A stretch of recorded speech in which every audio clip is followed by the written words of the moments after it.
16 सोमवार व्रत कथा। दोस्तों, अगर आप इस चैनल पर नए हो और हिंदू पौराणिक कथाओं को सुनना चाहते हैं तो चैनल सब्सक्राइब करें।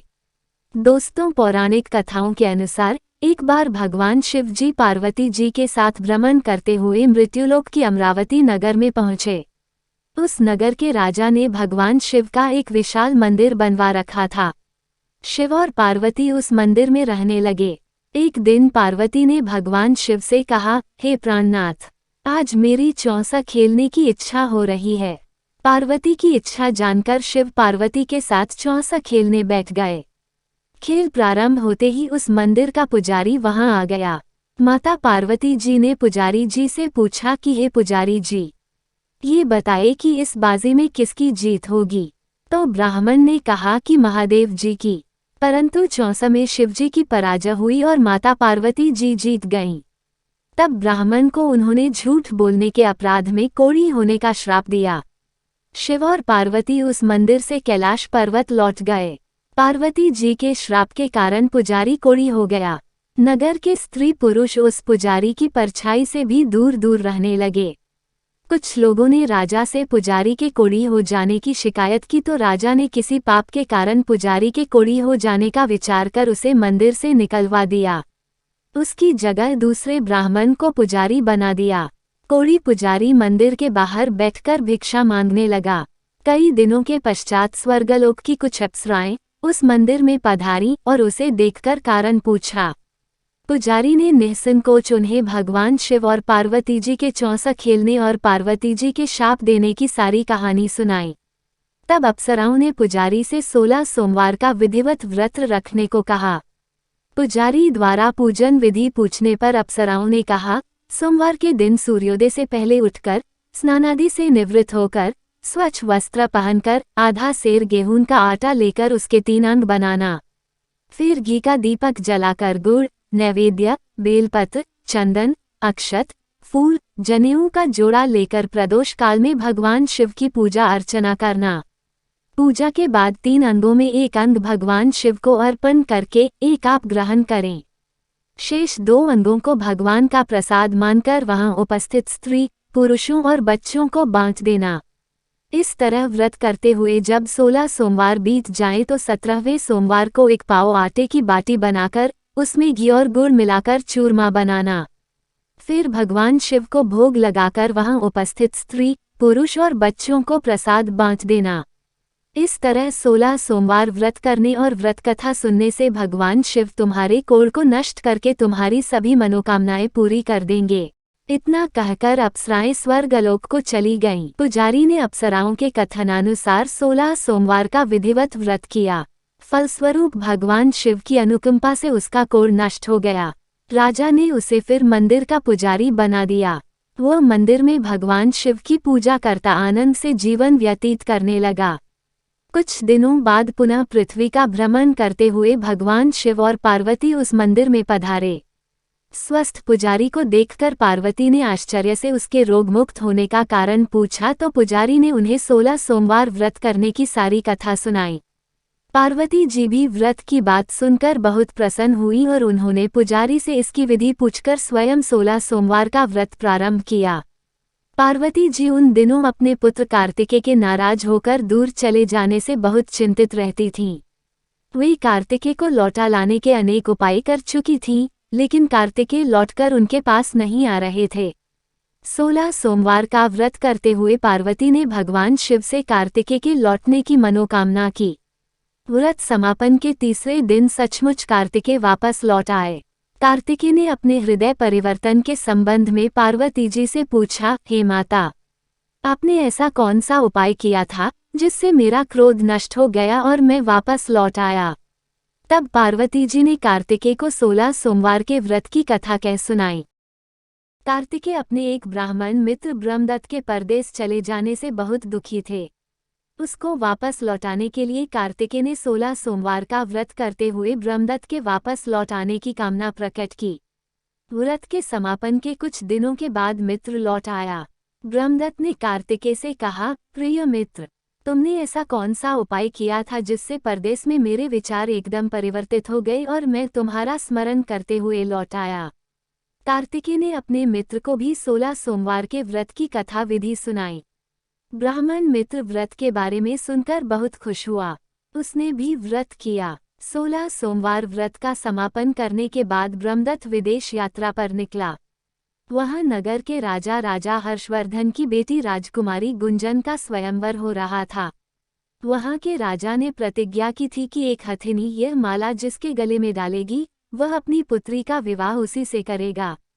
ब्रह्मदत्त भी उत्सुकतावश महल में चला गया। वहां कई राज्यों के राजकुमार बैठे थे। तभी एक सजी धजी हथिनी सूंड में जयमाला लिए वहां आई। हथिनी ने ब्रह्मदत्त के गले में जयमाला डाल दी। फलस्वरूप राजकुमारी का विवाह ब्रह्मदत्त से हो गया। एक दिन उसकी पत्नी ने पूछा, हे प्राणनाथ, आपने कौन सा शुभ कार्य किया था जो उस हथिनी ने राजकुमारों को छोड़कर आपके गले में जयमाला डाल दी? ब्रह्मदत्त ने 16 सोमवार व्रत की विधि बताई। अपने पति से 16 सोमवार का महत्व जानकर राजकुमारी ने पुत्र की इच्छा से 16 सोमवार का व्रत किया। निश्चित समय पर भगवान शिव की अनुकंपा से राजकुमारी के एक सुंदर, सुशील व स्वस्थ पुत्र पैदा हुआ। पुत्र का नामकरण गोपाल के रूप में हुआ। बड़ा होने पर पुत्र गोपाल ने भी मां से एक दिन प्रश्न किया कि मैंने तुम्हारे ही घर में जन्म लिया, इसका क्या कारण है? माता गुंजन ने पुत्र को 16 सोमवार व्रत की जानकारी दी। व्रत का महत्व जानकर गोपाल ने भी व्रत करने का संकल्प किया। गोपाल जब 16 वर्ष का हुआ तो उसने राज्य पाने की इच्छा से 16 सोमवार का विधिवत व्रत किया। व्रत समापन के बाद गोपाल घूमने के लिए समीप के नगर में गया। वहां के वृद्ध राजा ने गोपाल को पसंद किया और बहुत धूमधाम से अपनी पुत्री राजकुमारी मंगला का विवाह गोपाल के साथ कर दिया। 16 सोमवार के व्रत करने से गोपाल महल में पहुंचकर आनंद से रहने लगा। 2 वर्ष बाद वृद्ध राजा का निधन हो गया तो गोपाल को उस नगर का राजा बना दिया गया। इस तरह 16 सोमवार व्रत करने से गोपाल की राज्य पाने की इच्छा पूर्ण हो गई। राजा बनने के बाद भी वह विधिवत 16 सोमवार का व्रत करता रहा। व्रत के समापन पर 17वें सोमवार को गोपाल ने अपनी पत्नी मंगला से कहा कि व्रत की सारी सामग्री लेकर वह समीप के शिव मंदिर में पहुंचे। पति की आज्ञा का उल्लंघन करके सेवकों द्वारा पूजा की सामग्री मंदिर में भेज दी। स्वयं मंदिर नहीं गई। जब राजा ने भगवान शिव की पूजा पूरी की तो आकाशवाणी हुई, हे राजन, तेरी रानी ने 16 सोमवार व्रत का अनादर किया है, सो रानी को महल से निकाल दे, नहीं तो तेरा सब वैभव नष्ट हो जाएगा। आकाशवाणी सुनकर उसने तुरंत महल में पहुंचकर अपने सैनिकों को आदेश दिया कि रानी को दूर किसी नगर में छोड़ आओ। सैनिकों ने राजा की आज्ञा का पालन करते हुए उसे तत्काल उसे घर से निकाल दिया। रानी भूखी प्यासी उस नगर में भटकने लगी। रानी को उस नगर में एक बुढ़िया मिली। वह बुढ़िया सूत काटकर बाजार में बेचने जा रही थी, लेकिन उस बुढ़िया से सूत उठ नहीं रहा था। बुढ़िया ने रानी से कहा, बेटी, यदि तुम मेरा सूत उठाकर बाजार तक पहुंचा दो और सूत बेचने में मेरी मदद करो तो मैं तुम्हें धन दूंगी। रानी ने बुढ़िया की बात मान ली, लेकिन जैसे ही रानी ने सूत की गठरी को हाथ लगाया तभी जोर की आंधी चली और गठरी खुल जाने से सारा सूत आंधी में उड़ गया। बुढ़िया ने उसे फटकार कर भागा दिया। रानी चलते चलते नगर में एक तेली के घर पहुंची। उस तेली ने तरस खाकर रानी को घर में रहने के लिए कह दिया, लेकिन तभी भगवान शिव के प्रकोप से तेली के तेल से भरे मटके एक एक करके फूटने लगे। तेली ने भी भागा दिया। भूखी प्यास से व्याकुल रानी वहां से आगे की ओर चल पड़ी। रानी ने एक नदी पर जल पीकर अपनी प्यास शांत करनी चाहिए तो नदी का जल उसके स्पर्श से सूख गया। अपने भाग्य को कोसती हुई रानी आगे चल दी। चलते चलते रानी एक जंगल में पहुंची। उस जंगल में एक तालाब था। उसमें निर्मल जल भरा हुआ था। निर्मल जल देखकर रानी की प्यास तेज हो गई। जल पीने की लगी रानी ने तालाब की सीढ़ियां उतरकर जैसे ही जल को स्पर्श किया तभी उस जल में असंख्य कीड़े उत्पन्न हो गए। रानी ने दुखी होकर उस गंदे जल को पीकर अपनी प्यास शांत की। रानी ने एक पेड़ की छाया में बैठकर कुछ देर आराम करना चाहा तो उस पेड़ के पत्ते पल भर में सूखकर बिखर गए। रानी दूसरे पेड़ के नीचे जाकर बैठी। जिस पेड़ के नीचे बैठती वही सूख जाता। वन और सरोवर की ये दशा देखकर वहां के ग्वाले बहुत हैरान हुए। ग्वाले रानी को समीप के मंदिर में पुजारी जी के पास ले गए। रानी के चेहरे को देखकर ही पुजारी जान गए कि रानी अवश्य किसी बड़े घर की है। भाग्य के कारण दर दर भटक रही है। पुजारी ने रानी से कहा, पुत्री, तुम कोई चिंता नहीं करो, मेरे साथ इस मंदिर में रहो, कुछ ही दिनों में सब ठीक हो जाएगा। पुजारी की बातों से रानी को बहुत सांत्वना मिली। रानी उस मंदिर में रहने लगी। रानी भोजन बनाती तो सब्जी जल जाती, आटे में कीड़े पड़ जाते, जल से बदबू आने लगती। पुजारी भी रानी के दुर्भाग्य से बहुत चिंतित होते हुए बोले, हे पुत्री, अवश्य ही तुझसे कोई अनुचित काम हुआ है जिसके कारण देवता तुझसे नाराज हैं और उनकी नाराजगी के कारण ही तुम्हारी ये दशा हुई है। पुजारी की बात सुनकर रानी ने अपने पति के आदेश पर मंदिर में न जाकर शिव की पूजा नहीं करने की सारी कथा सुनाई। पुजारी ने कहा, अब तुम कोई चिंता नहीं करो, कल सोमवार है और कल से तुम 16 सोमवार के व्रत करना शुरू कर दो। भगवान शिव अवश्य तुम्हारे दोषों को क्षमा कर देंगे। पुजारी की बात मानकर रानी ने 16 सोमवार के व्रत प्रारंभ कर दिए। रानी सोमवार का व्रत करके शिव की विधिवत पूजा अर्चना की तथा व्रत कथा सुनने लगी। जब रानी ने 17वें सोमवार को विधिवत व्रत का समापन किया तो उधर उसके पति राजा के मन में रानी की याद आई। राजा ने तुरंत अपने सैनिकों को रानी को ढूंढ कर लाने के लिए भेजा।